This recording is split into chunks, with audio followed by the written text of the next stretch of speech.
Hello everybody, welcome back to another video where I talk over a video game, and today I wanted to talk about work. Now I'm pretty sure I've talked about work before in a couple of other videos. I occasionally mention it, how my work's been going, how my career's been going, etc, etc.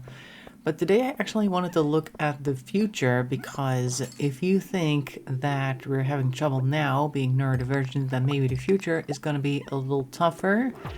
By which I mean, there is of course a lot of AI going on. Now that necessarily isn't going to be the biggest problem, but what I also see is that we are moving towards what we call a gig economy, meaning that there's going to be much more flexible work contracts. You're going to have to, I guess, vie for a job or an assignment from a company, and the company is going to have a bunch of different people to choose from.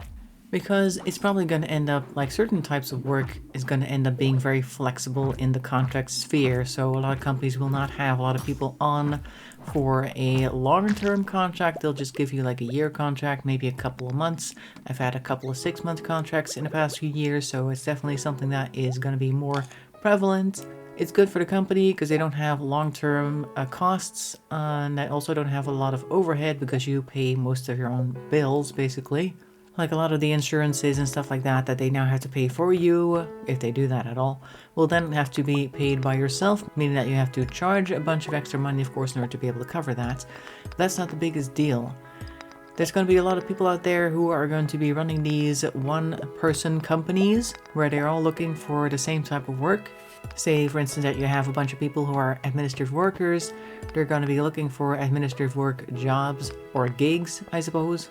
And then per gig, you're going to have maybe 50 to 100 people applying to take that job. Now, if you're not good at selling yourself, if you're not good at marketing, if you're not good at cold calling, if you're not good at selling the type of work that you've done, you don't really have a portfolio or something, your people skills aren't great, you're going to end up at the bottom of the list. And I'm pretty sure if there's like 50 people applying and 10 of them are really good at writing a resume for the job, the rest is probably just going to get binned, and then you're off wondering why they haven't replied to you yet.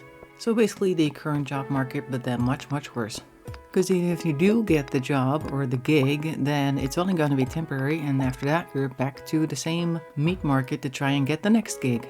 Now, this isn't going to happen overnight, but I think we're going to see much more of it over the next decade, as companies want more flexible contract workers. And if you're neurodivergent and you're not good at selling yourself, like I said earlier, you're going to have an issue getting these gigs, because there's already the social setback, I guess you could call that, which might lead to them not really wanting to hire you. And if you do get on board, they may not want to rehire you. And if there was also going to be something like a Yelp for employees, oh boy. And even if you could get over the acquisition part, there's still the administration and the taxes and all these other things that will be tagged onto your task list, which is now something that's usually done by one of the different departments of the place that you work at. And of course, in the gig economy, there's no such thing as a paid time off. If you're not working, you're not making any money. Now, I'm pretty sure it's going to be a lot of people who are like, well, that's actually kind of how it is now, but not everybody's used to that. And I'm pretty sure at the start of this whole gig economy introduction, there's going to be little to no protection from the government for the gig workers, because that usually doesn't happen until many, many years have passed. And quite a lot of people have come before you to have terrible experiences and to try and plead with the government to try and formulate some type of legislation to help out the gig workers, which of course they then will be slow to act on because they need to be elected, so they want to use that for some type of election campaign before they do anything, before they draft any bills. So that is going to take a while. And if your next argument is going to be universal income, I don't see that happening before the gig economy is here. And on top of that, universal income would mean that you would get a government check every month, which will probably come with some type of requirements and maybe some tracking where the money goes, kind of like how you can only really spend food stamps on certain types of things. Maybe the money will not be allowed to be spent on certain types of other things, like certain luxury goods will not be on the list. So you'd want some type of job where you can make actual free money anyway. And I suspect that if everybody has a universal income, certain prices will go up because people will expect that people have the money for it anyway.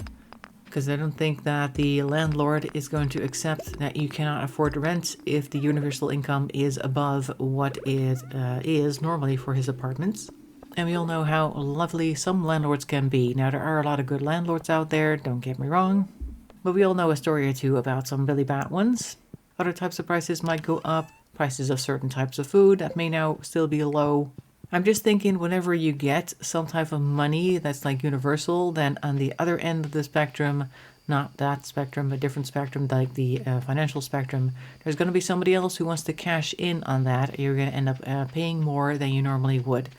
Kind of like how during COVID, all the prices went up for certain things and the prices haven't really come down since then because companies are now enjoying that they can use the excuse of, oh, there's so much scarcity to keep driving the prices up. You know, the whole skimflation and what's that other one again?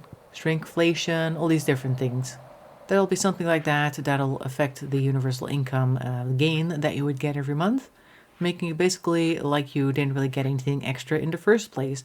So like I said, you want to have some type of income, and then with the gig economy, if that really goes as far as I think it will, that's going to be an issue, particularly for those who are already on the spectrum and who have issues with doing things other than what the actual job requires.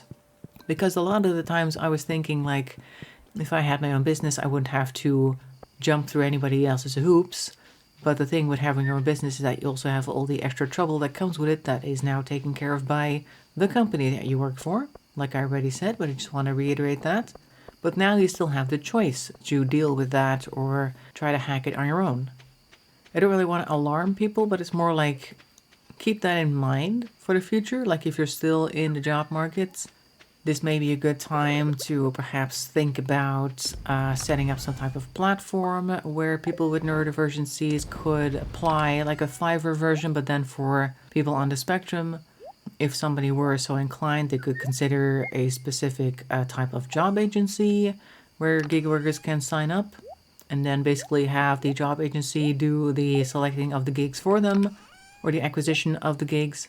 Kind of like how you have recruiters right now, but then for the gig economy. Pretty sure there's going to be people who are going to do that, so we'll have to wait for that to happen. So it's probably not all doom and gloom, but I just want to like be prepared in case it happens within my lifetime, which it probably will. But within the part of my lifetime which is still in the job market, basically. And maybe that is also within your job market lifetime. So those are just kind of my thoughts on the future and the gig economy. Let me know in the comment section below what you think. Am I exaggerating things? Is it going to be better? Is it going to be worse? Let me know. Either way, thanks for listening. I hope to see you in the next video, and bye-bye for now.